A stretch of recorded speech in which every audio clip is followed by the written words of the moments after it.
আসসালামু আলাইকুম এভরিওয়ান। আমি যেখানে আসছি এটা অনেক বড় একটা দিঘি।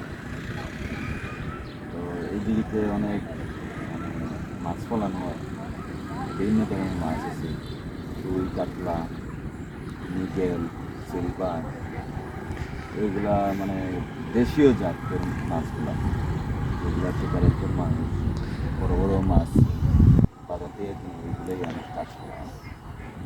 আর আমার পাশে আছে একটা বট গাছ, মানে এটা জ্বরে পড়ে গেছে, এটা পুরাতন হয়ে গেছে, আস্তে আস্তে সে মৃত্যুর দিকে যাচ্ছে। আর এই যে বড় একটা দিঘি, এটা অনেক পৌরাণিক কাহিনীও আছে এটার মধ্যে। পৌরাণিক কাহিনী বলতে এখানে একটা চড়ক পূজা হয়, আর এটার এরিয়াতে, ফুল এরিয়াতে হিন্দু ধর্মাবলম্বীদের বসবাস বেশি। আর তারা এখানে প্রতি বছর বাংলা পয়লা বৈশাখে তখন এখানে চড়ক পূজা আয়োজন করে। তো চড়ক পূজায় শুধু হিন্দু ধর্মাবলম্বী মানুষরাই আসে না, আসে বিভিন্ন ধর্মের মানুষ, মুসলমানরাও আসে। এখানে একটা মেলা হয় বড়।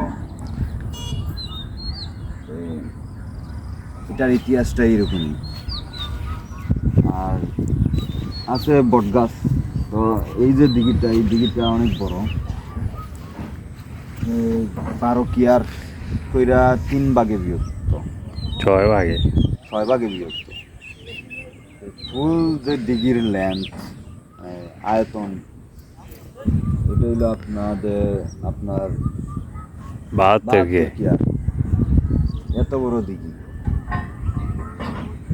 72 কিয়ার দিঘি, আপনারা বুঝতে পারছেন এটা কত বড় দিঘি। আর এখানে অনেক মানুষ ঘুরতে আসে। আর এখানে বিকেলের যে একটা ভিউ, খুবই ওয়েদারটা খুবই কমফোর্টেবল। অনেক মানুষ আসে এখানে বসে একটু পিওর বাতাস খেয়ে যায়।